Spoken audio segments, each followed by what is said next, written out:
one. Let's stop pretending this was luck.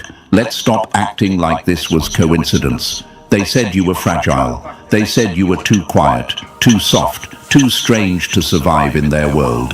They said you wouldn't last once real pressure showed up. And now, look who's whispering your name behind closed doors. Look who suddenly avoids eye contact. Look who needs silence just to sleep at night. They laughed first. That part matters. They watched you struggle and called it proof. They saw you standing alone and decided you were already defeated. Oh, the legend needs to bow, they joked. When they said he'll break soon, they nodded together like experts reading a chart. They were so sure, so comfortable, so embarrassingly wrong, because when things got serious, when you didn't collapse fast enough, they panicked, and that's when they brought him in. They sent their most dangerous weapon to destroy you, their apex predator, their golden boy trained for years to break people like you. And now he's sitting in meditation circles, eating kale, crying about his feelings, trying to understand why his world doesn't make sense anymore. Sit with that image. Let it burn in. They invested years into him, fed him alpha male sermons for breakfast, pumped him full of power quotes, fear-based thinking, and the belief that empathy was weakness. They taught him dominance before self-awareness, control before understanding. They built him to intimidate, to crush, to remind people of their place. He was supposed to look at you and see prey. Remember that first encounter? He walked in like the room owed him oxygen. Chest out, voice sharp, eyes scanning for cracks. He took up space because that's what he was trained to do.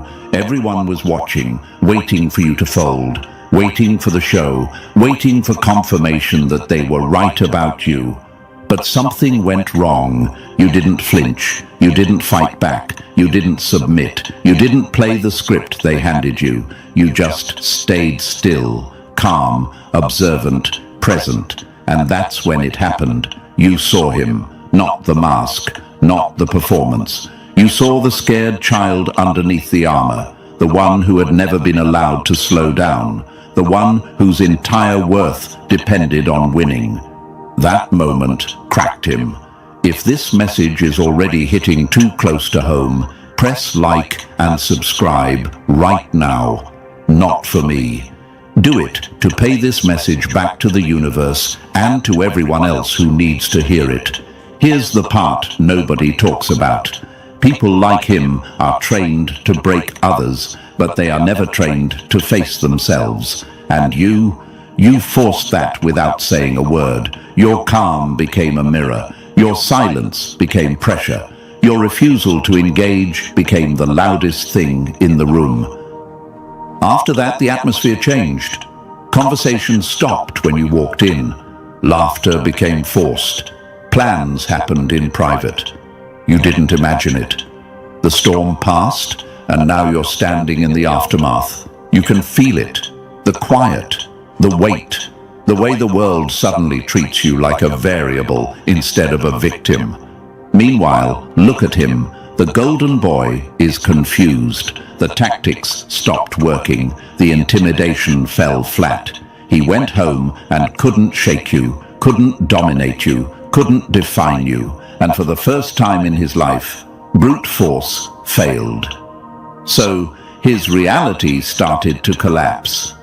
This is where the reset happened. He started questioning everything, the rules, the beliefs, the voice in his head that told him power meant control. That's why he's searching now, reading, meditating, eating clean, talking about peace. Not because he evolved faster than others, but because you broke the illusion he lived inside. They sent a wolf to devour a phoenix. And now the wolf is asking why the fire didn't burn him the way it was supposed to. This isn't new. History is full of people like you. The quiet ones, the underestimated ones, the ones who didn't win by force, but by presence, by refusing to become what the enemy expected. That's why the strongest empires always fear the calm individual more than the loud rebel. Calm means control. Calm means clarity. Calm means you're not reacting anymore. And when you stop reacting, their entire system collapses. This is the part that makes them uncomfortable. You didn't defeat their weapon by overpowering it. You made it question its purpose. You didn't shatter his confidence. You shattered his reality. That's irreversible. You can rebuild confidence. You can't unsee truth. So if you've been feeling that strange mix of exhaustion and peace lately, this is why. If you've noticed the shift, the distance, the quiet respect mixed with fear, this is why. You already won. Not loudly, not publicly, but deeply. And the universe saw it. Stay sharp, stay grounded, and understand this clearly. Anyone who tried to break you and failed will never be the same again. They don't bounce back from this. They either grow or they disappear. And you're just getting started. Now pause right here. This is the breath before we go deeper. Because what comes next is not entertainment, it's exposure. Up to this point, you've felt the shift, the silence, the strange respect mixed with fear. But the real power move is understanding exactly how you reset a so-called mind breaker without lifting a finger. That's where people either lean in or scroll away, because they're not built for this level of self-awareness. So listen closely, chosen one. If something inside you is telling you not to leave, that's not curiosity, that's recognition. The universe doesn't pull everyone into moments like this. Only the ones who've already survived the mental war feel that tug to stay until the end. This isn't about hype, it's about alignment, about finally seeing the pattern instead of being trapped inside it. If you're still here, prove it. Drop 777 in the comments. Not as a ritual, not as superstition, but as a signal that you're ready to sit with the truth even when it's uncomfortable. A signal that you're done reacting and ready to understand the game that was played on you and how you flipped it. Because from here on, we break this down step by step, calmly, precisely, and once you see it, you'll never unsee it. Now, this is solid. Okay. Number one, you didn't fall for the act. You exposed the man hiding inside it. The most dangerous thing you can do to a predator is stop believing the costume. Let that land. Because this is where everything flipped. Everyone else saw the performance and reacted exactly how he needed them to. Some fed his ego because it felt safer. Some shrank because intimidation works on people who doubt themselves. Some tried to challenge him head on and lost because they were fighting on his terms. But you didn't clap, you didn't flinch, you didn't run, you watched, and that alone made you a problem. From the outside, he looked untouchable. The posture, the tone, the way he dominated space like it belonged to him by default. Years of training went into that image, years of reinforcement, years of being told that power meant pressure and fear meant respect. And yet the first thing you noticed wasn't strength. It was effort, too much effort, the kind that leaks insecurity if you know where to look. You saw through the muscles, the sharp words, the rehearsed alpha mythology he'd memorized like scripture. You saw the pain he was sprinting away from. That question probably crossed your mind early on. Why is he trying so hard? Real power doesn't need to announce itself. Real confidence doesn't scan rooms for threats. You clocked that immediately, even if you couldn't put it into words yet. So he started testing you, subtle jabs first, comments designed to lower your status without sounding obvious. Body language meant to crowd you, to see if you'd shrink. Intellectual sparring, where the goal wasn't truth, but dominance. He threw everything he'd been taught. And what happened? Nothing. That silence. that calm, that lack of reaction, that's when his internal alarm started screaming. Because you weren't defending territory, you weren't posturing, you weren't trying to win. You were operating from a place he had no map for. A level of self-possession that made his tactics feel childish the moment they left his mouth. Here's the part people don't understand. You didn't beat him by being harder. You beat him by being unavailable to his game. Every attack slid off you like rain off marble, not because you were rigid, but because you were fluid. He swung expecting resistance and found open space. He pushed expecting pushback and found calm acknowledgement. That mismatch shattered him.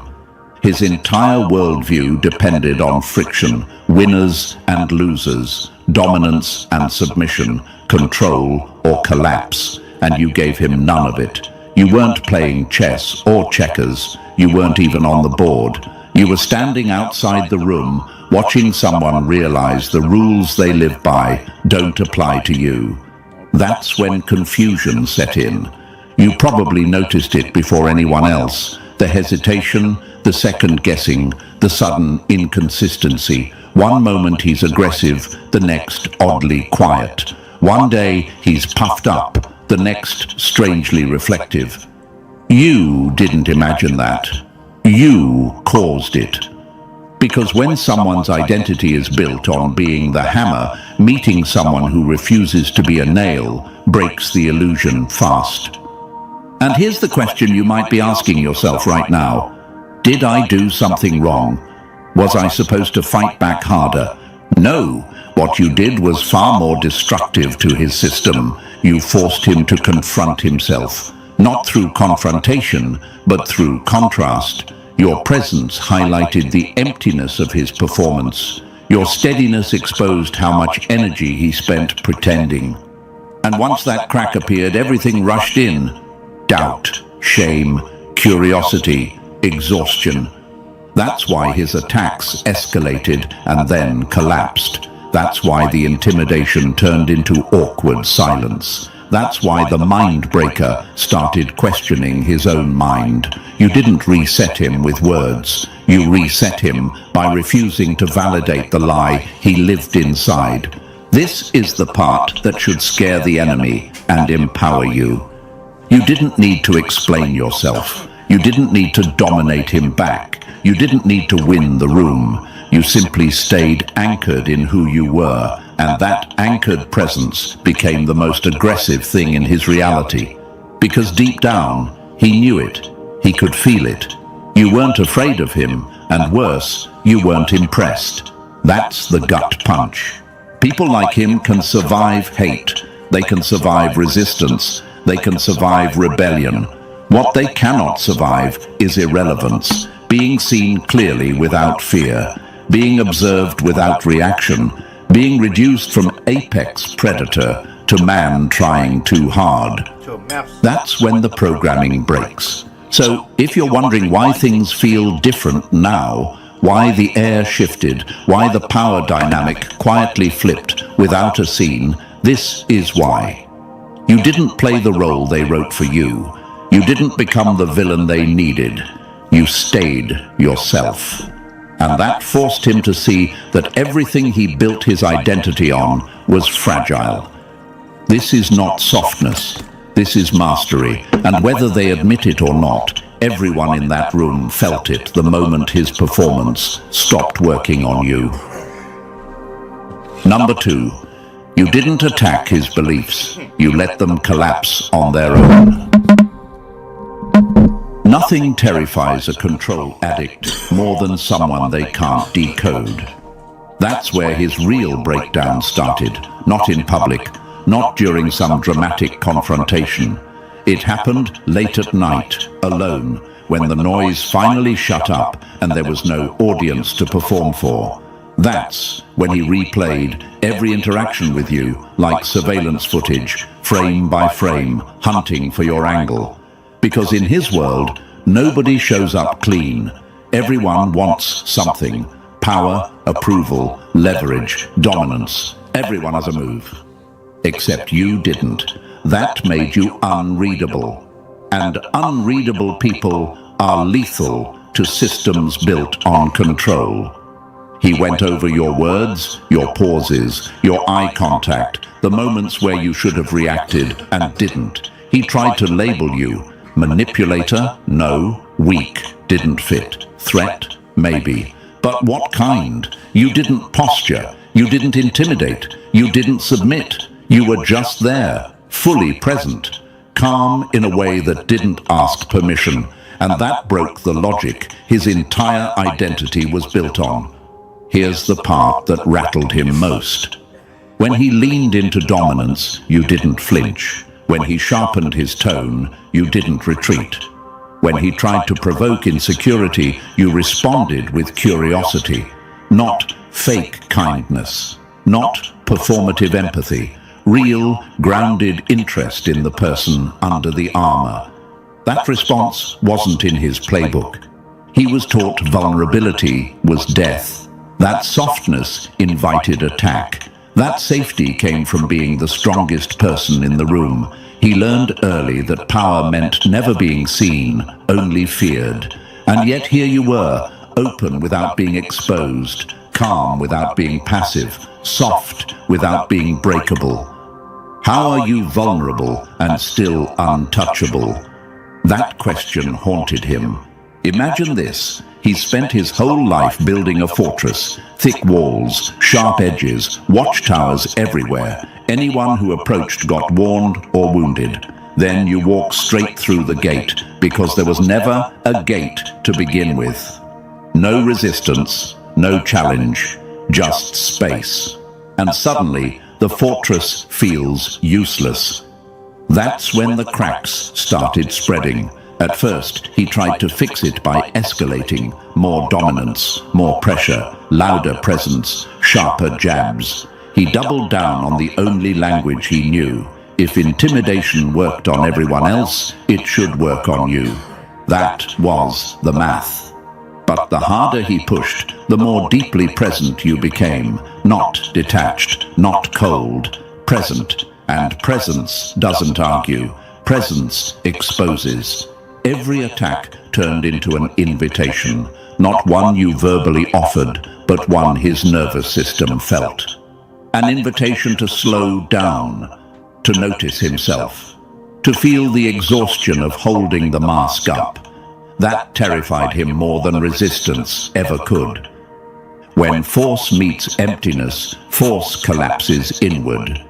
You probably noticed the shift before he did. The way his aggression started to wobble, the inconsistency, one moment overconfident, the next strangely quiet, one day sharp, the next almost reflective. That wasn't strategy. That was destabilization. His worldview was losing its grip, and he didn't have a backup identity ready. Imagine a chess player realizing mid-game that the board is fake. The pieces still move, but the rules no longer matter. That's what you did to him.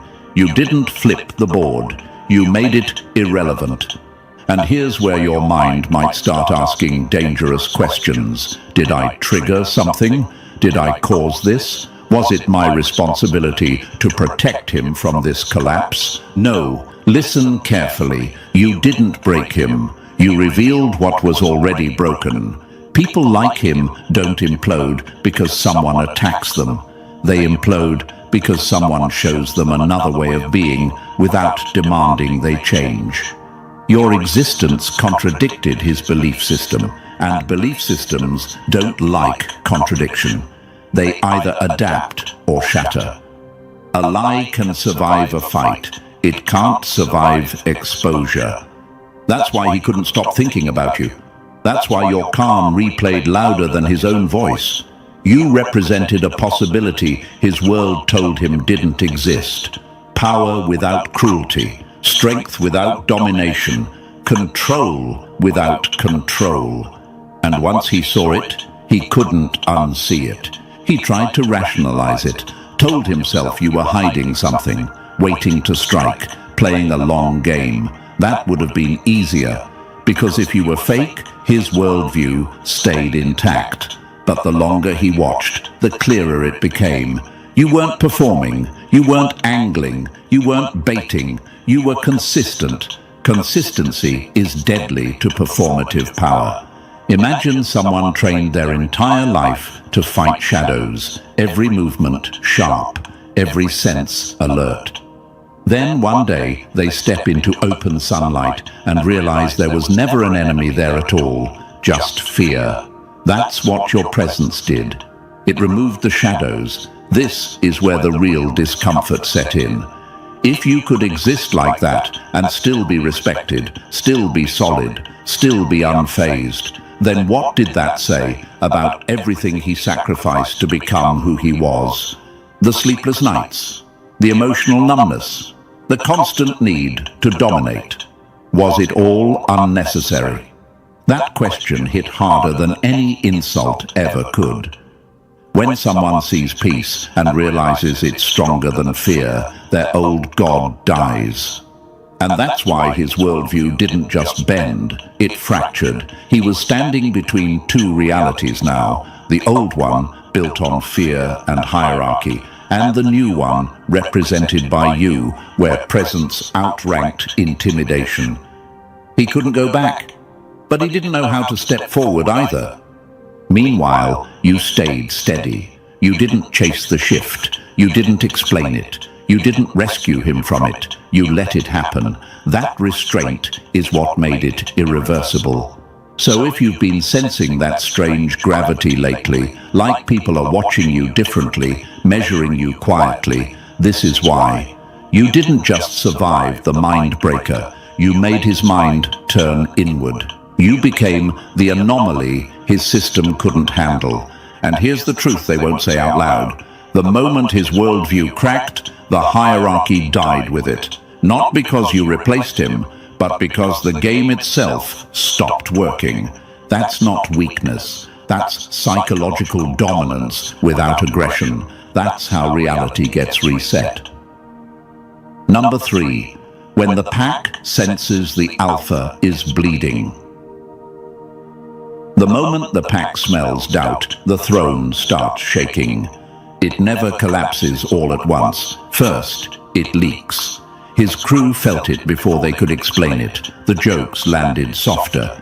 The sharp comments didn't cut anymore. The dominance they once fed off started sounding like noise instead of authority. They laughed it off at first because denial is part of loyalty. But something was off, and everyone could feel it.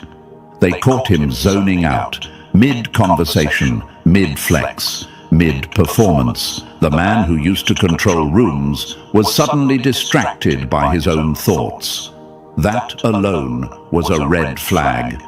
Power-hungry systems don't forgive hesitation, and he was hesitating. They joked about you. You got in his head, they said, half smiling, half watching. They thought it was funny. They thought it was temporary. They had no idea how deep it went. Because this wasn't influence. This was infection. You didn't attack him. You changed the environment he depended on. Here's the part that really scared them. You were happy. Not loud happy. Not fake smiling for status. Real, grounded, steady happiness. The kind that doesn't spike and crash. The kind that doesn't need validation. According to their rules, you should have been miserable, isolated, crushed. You weren't. Nothing exposes a false hierarchy faster than someone winning without playing. Imagine a gang built on fear, watching someone walk past untouched. No armor, no threats, no alliances, just calm. That kind of peace feels illegal in violent systems. They couldn't understand it, but they could feel it. And if you were happier than him without power, what did that say about everything they worshipped? That question spread quietly, like rot. They noticed he stopped leading instinctively, started checking reactions, started forcing laughs. That's when dominance turns into desperation. And desperation smells bad to predators. The pack didn't turn on him yet, but the respect thinned. Loyalty based on strength doesn't survive visible cracks. The crown doesn't fall when the king is attacked. It falls when the crowd stops believing. You didn't just reset his reality, you destabilized the ecosystem around him. His crew didn't hate you, they feared what you represented. Proof that their world might be built on something hollow, and once that idea enters a group, it never leaves. Number 4. The night he realized the trophies were just noise. If winning still feels empty at 3 a.m., you didn't win anything. This is where it finally hit him. Not in public, not in front of his crew, not while the applause was loud. It hit him alone, staring at the ceiling, while the world he built sat around him like props in a bad play. Money stacked, status secured, power recognized. Every box checked according to the rules he worshipped, and yet his chest felt hollow. Imagine this, a man surrounded by trophies that don't talk back, don't comfort him, don't mean anything once the room goes quiet. That was him at 3 a.m., wide awake, mind racing, soul empty. Meanwhile, you were sleeping just fine. That's the part that broke him. Because you didn't have the things he chased. You didn't play the same game. You didn't collect the same symbols. By every metric he respected, you should have been losing. Miserable, bitter, small, but you weren't. You looked full, grounded, light, and the math stopped making sense. When the winner envies the one who walked away, the game is exposed. That question started looping in his head. If success feels this empty, what was all that effort for? If domination doesn't bring peace, why protect it so aggressively? He couldn't ignore it anymore. The trophies didn't answer. The status didn't help. The power couldn't sit with him in silence. So he started watching you, not with contempt anymore, with study. He noticed how you moved through life without dragging chains behind you. Boundaries without walls, confidence without flexing, power without needing witnesses. You didn't announce yourself. You didn't prove anything. And somehow, people respected you more for it. Imagine someone sprinting their whole life only to see another person standing still and arriving happier. That's what you represented. A shortcut his pride wouldn't let him take. Real wealth is being able to sit alone without needing to distract yourself. That's when envy crept in. Not loud, quiet, dangerous. Because envy doesn't want what you have. It wants to understand why you don't need what he has. This was the moment his success stopped feeling like proof and started feeling like a trap. And once that realization sets in, there's no going back. The illusion is dead. You didn't steal his power. You showed him, it never fed him. Number 5. One question, one answer. Total system failure. The moment he questioned himself out loud, the war was already over. That night didn't look special from the outside. Loud room, fake smiles, expensive drinks, power circling power like it always does. But inside him, something was cracking fast. He walked up to you with the same swagger he'd used 1,000 times before. Same posture, same tone, same performance. Except this time, he could hear it. Every word sounded rehearsed. Every move felt borrowed. The act finally betrayed him. That scared him. Because for the first time, he wasn't trying to dominate you. He was trying to understand you. And that shift alone meant the old version of him was already dead. Then it slipped out, not as an attack, not as a flex, as confusion. Why don't you ever fight back? That question wasn't about you. It was a confession. A man raised on conflict, asking why someone survived without it. He expected sarcasm, defense, ego, something he could push against. You didn't give him any of that. You smiled, calm, clean, no edge. Fight what? You said. You're not my enemy. You're just someone in pain pretending not to be. Why would I fight that? That was it. Some truths don't stab, they dissolve. Those words didn't insult him. They didn't challenge him. They removed the battlefield entirely. In one sentence, you stripped away the armor, the identity, the role he'd been hiding behind for years. You didn't call him weak. You didn't call him wrong. You named the pain he'd been running from. Imagine a man swinging a sword and realizing mid-swing there's no opponent, just air, just himself. That's what happened. His strength had nothing to land on.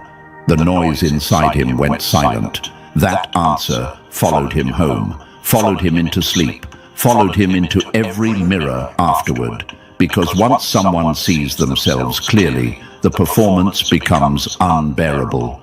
You didn't break him, you gave him nowhere left to hide. That question broke him because the answer was real, and reality doesn't negotiate. Number 6. When the alpha mask shattered and nothing was underneath.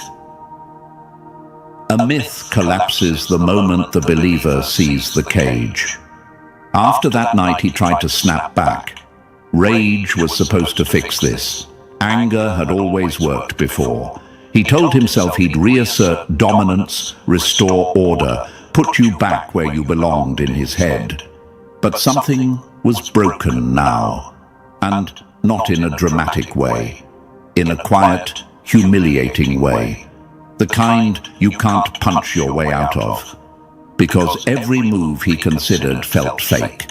Every aggressive thought echoed hollow. Every attempt to rebuild hierarchy sounded like a bad impression of himself. You were right, and that truth sat in his chest like a weight. He wasn't powerful. He was hurting. And the alpha code he lived by suddenly looked less like strength and more like a full-time job he could never clock out of. If dominance needs constant maintenance, it isn't power, it's panic. That realization scared him more than losing status ever could. His entire framework required enemies, constant competition, someone beneath him to prove he was above. Without that, who was he? What if the whole alpha mythology wasn't armor, but a prison he volunteered for? That thought detonated everything. He couldn't stay still, couldn't sit with it. So he drove. No destination, just motion. Hours passed, music off, mind loud. Eventually he stopped somewhere quiet, staring at waves smashing against rocks. No flex, no audience, no proving. Just raw force doing what it does without needing permission.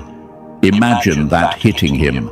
Power without ego, strength without performance, no hierarchy, no winners, no losers, just presence. Real power doesn't announce itself, it just exists. That moment dismantled him, because the ocean didn't dominate the rocks. It didn't posture, it didn't need to win. It just kept showing up, relentless and calm, the exact opposite of everything he'd been taught. And that's when the alpha myth finally collapsed, not because someone defeated him, but because he saw something stronger than the lie he lived by. You didn't destroy him. You showed him a reality where his costume was unnecessary, and once a man sees that, he can never go back to pretending the mask was his face. Number 7. When he started studying what he was trained to hate. The moment a conqueror starts reading instead of ruling, the empire is already over. This part stayed hidden. No announcements, no rebrand, no public confession, just quiet research carried out like a crime. He started circling ideas he used to laugh at: philosophy, psychology, healing. The very words he once dismissed as weak suddenly felt dangerous in a new way. Not useless. Dangerous to the lie he'd lived inside. He wasn't searching for enlightenment. He was searching for you, or more accurately, for what you had that he didn't. Late nights turned into deep dives, not to dominate conversations, but to understand himself. And the more he read, the uglier the truth became. The stories he was fed were upside down. Humanity didn't rise through domination. It survived through cooperation. Empires didn't last because of brute force. They lasted because people trusted each other long enough to build something real. Force can take land. It can't build a future. That realization hit hard because everything he was praised for suddenly looked primitive. Empathy wasn't weakness, it was infrastructure. Connection wasn't softness, it was strategy refined over thousands of years.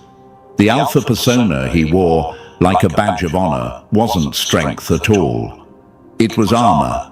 And armor has a cost. Imagine wearing heavy plates every day of your life. People clap because you look powerful, but they don't feel the bruises. They don't feel the stiffness. They don't feel the slow suffocation. That's what the alpha myth did to him. It protected him from vulnerability, but it crushed the human underneath. Armor keeps you safe from wounds, but it also keeps you from breathing. The deeper he went, the clearer it became. You weren't special because you were dominant. You were dangerous because you were free. Free from the need to perform. Free from constant comparison. Free from the prison he called power. This wasn't growth yet. This was grief. Mourning the years wasted worshipping a lie. And once that grief set in, there was no going back to ignorance. Because truth, once studied, doesn't let you pretend anymore. Number 8. When he turned the gun on his own programming. They called it weakness because obedience was the only strength they understood. The rebellion didn't look dramatic. No speeches, no explosions, just quiet refusal. He stopped showing up the same way. Missed the dominance workouts where pain was confused with purpose. Skipped the nights out, built on ego, noise, and comparison. The rituals that once defined him started feeling hollow, even embarrassing. That's when they noticed. They mocked him first. That's always the opening move. Jokes about him going soft. Side comments about you getting into his head. Accusations of corruption, because in systems built on control, anyone who questions the script becomes a threat, not to power, but to belief. When a man stops performing, the audience panics. They thought he was losing strength.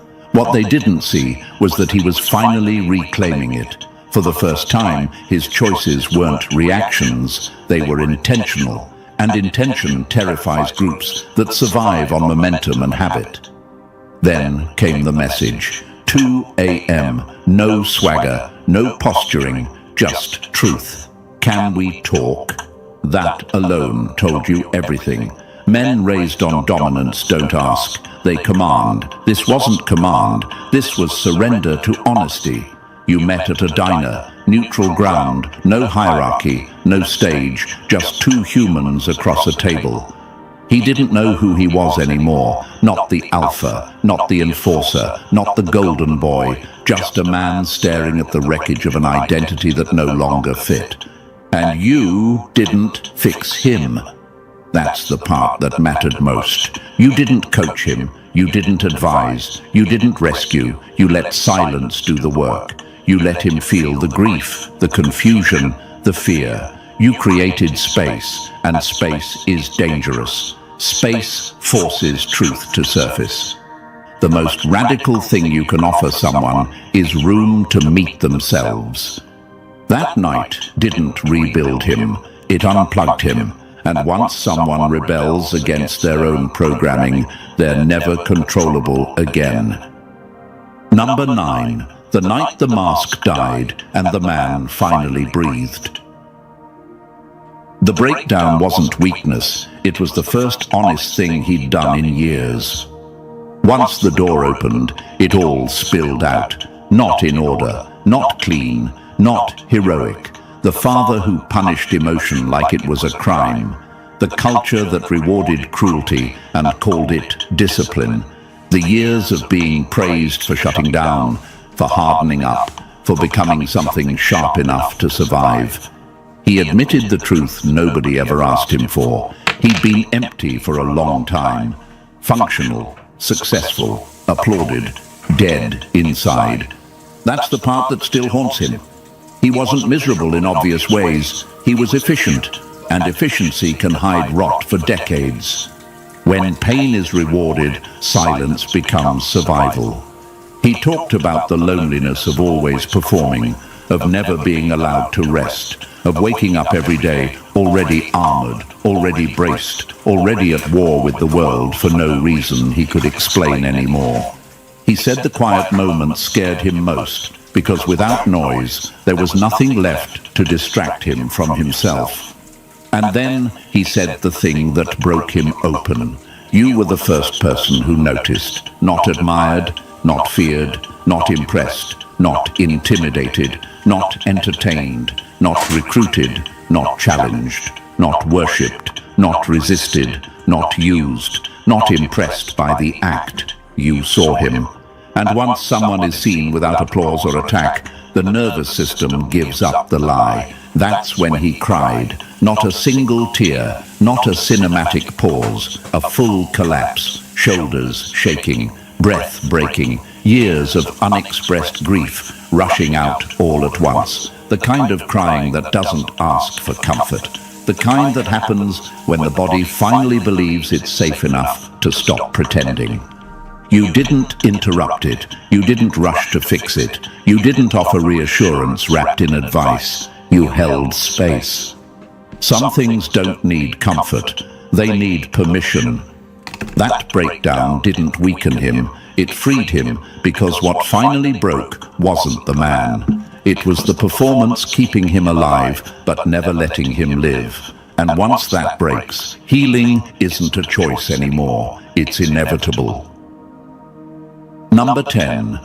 When he stopped performing strength and started becoming it. Real rebuilding doesn't look impressive. That's how you know it's real. The change didn't come with fireworks, no overnight enlightenment, no viral redemption arc, just small, uncomfortable decisions made daily without applause. He stopped feeding the rage first. No more aggression supplements sold as confidence. No more intimidation workouts designed to numb pain and call it power. No more ego battles that left him empty but temporarily inflated. That alone felt like withdrawal. His brotherhood noticed immediately. Of course they did. Systems built on shared delusion don't tolerate deviation. They mocked him, labeled him weak, said he'd lost his edge. Because when someone walks away from violence, it forces everyone else to justify why they're still addicted to it. They don't fear weakness, they fear your proof that strength can exist without cruelty. And here's the part that surprised even him. He finally felt strong, not pumped, not hyped, strong in the quiet moments, strong enough to sit still, strong enough to feel without exploding, strong enough to say no without explaining himself. So he went further. Therapy wasn't glamorous. It didn't make him feel powerful at first. It made him feel exposed. He learned about trauma, about how pain runs lives from the shadows, about how his entire personality was built around avoiding one scared version of himself. That realization hurt, and it healed. What you don't heal, you perform. Then came the unexpected shift, a simple choice, changing what he consumed. Less violence, less stimulation, less fuel for aggression. A plant-based meal didn't make him soft, it made him clear. For the first time, his body wasn't bracing for war. And without that constant internal threat, his mind finally rested. Choosing not to consume violence reduced his need to produce it. That wasn't philosophy. It was cause and effect. This wasn't transformation for the world to see. This was reconstruction from the inside out. And it only started because you existed differently. Number 11. They called it destruction. It was a birth they couldn't survive. People scream manipulation when they can no longer control the narrative. This is where the accusations got ugly. His old crew needed a villain, and you fit the role perfectly. They said you brainwashed him, corrupted him, destroyed him. They needed that story to survive because the truth was unbearable. If he wasn't ruined, then their entire belief system was. They couldn't accept that the man they admired had never been real. He wasn't being dismantled, he was being born. The version of him they mourned was a performance stitched together from fear, approval, and pain. Loud, impressive, hollow. The man emerging now was quieter, slower, and terrifying in a way they couldn't name, because he wasn't driven by insecurity anymore. A reborn man doesn't seek permission. That's what scares them. He found peace in the places they mocked. Meditation didn't weaken him. It taught him to sit with his mind without flinching. Yoga didn't soften him. It reconnected him to a body that had been used like a weapon for years. Emotional conversations didn't strip his power. They gave him language for feelings that once controlled him from the shadows. Imagine a man who spent his whole life clenching his fists, finally opening his hands. That release wasn't collapse, it was relief. Everything they warned him against did the opposite of what they promised. Calm made him clearer. Stillness made him stronger. Vulnerability made him unmovable. Wholeness looks like weakness to people who survive by fragmentation. They couldn't follow him there. That path required honesty, required self-awareness, required letting go of the lie that pain equals power. So they stayed behind, guarding a throne that no longer mattered. And him, he didn't look back, because rebirth isn't loud, it's quiet certainty. And once someone is whole, they can never be owned again. Number 12. When he came back unarmed and untouchable. The scariest man in the room is the one who no longer needs to prove anything. A year later, the room looked the same. Same lights, same smiles, same predators circling for weakness like nothing had changed. But something had. He walked in, and the air didn't bend around him anymore. No swagger, no chest puffed out, no performance, just presence. And that confused them more than fear ever could. They didn't know where to place him. Predators rely on signals, dominance, submission, noise. He gave them none. Calm confidence is unreadable to people addicted to hierarchy. They circled him, unsure whether to test him or avoid him. That hesitation told the whole story. Then he saw you.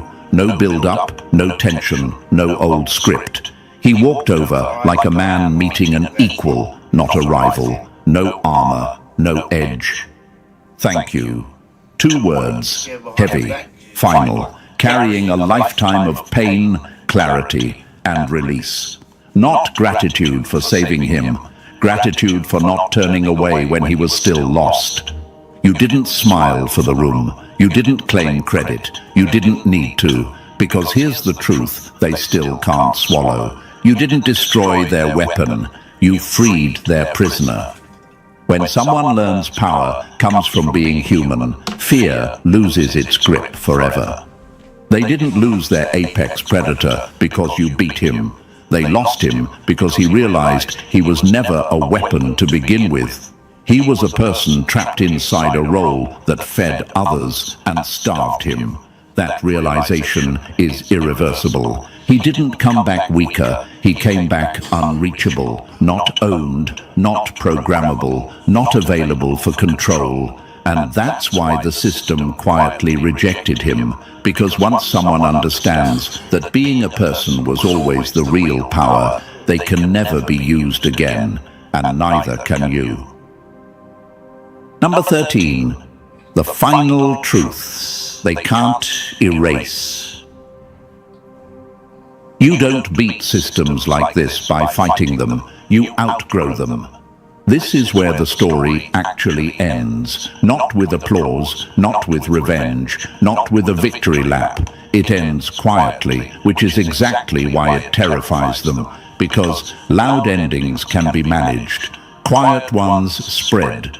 They will never admit what happened. They can't. Systems built on control don't confess failure. They edit history. They'll say the weapon malfunctioned. They'll say he burned out. They'll say he changed interests, lost discipline, went soft. Anything except the truth. Anything except admitting that one person standing outside the rules made the whole structure look fragile. They'll move on fast and hope no one notices the crack you left behind. But it's already too late, because the most dangerous thing you can do to a violent hierarchy is prove that freedom exists inside it. Not hypothetically, not someday, right now. You didn't shout rebellion, you didn't sell a philosophy, you didn't recruit followers, you lived differently, calmly, consistently, and that quiet proof contaminated everything it touched. One so-called mind breaker, freed without force, is evidence the cage was always optional. Once one prisoner escapes without running, the guards panic. That's why the energy around you feels strange now. Pay attention to it. People watch you differently. Conversations pause when you enter. Respect and distance show up together. Not because you're threatening, but because you're unclassifiable. They can't place you above or below anymore, and systems like theirs need hierarchy the way lungs need air. They start measuring you in silence, wondering how many others might wake up if they get too close, wondering if your presence alone is enough to undo years of conditioning. You didn't just survive their pressure. You changed the environment that pressure depended on. That's irreversible. And here's the part meant just for you, whether you asked for it or not.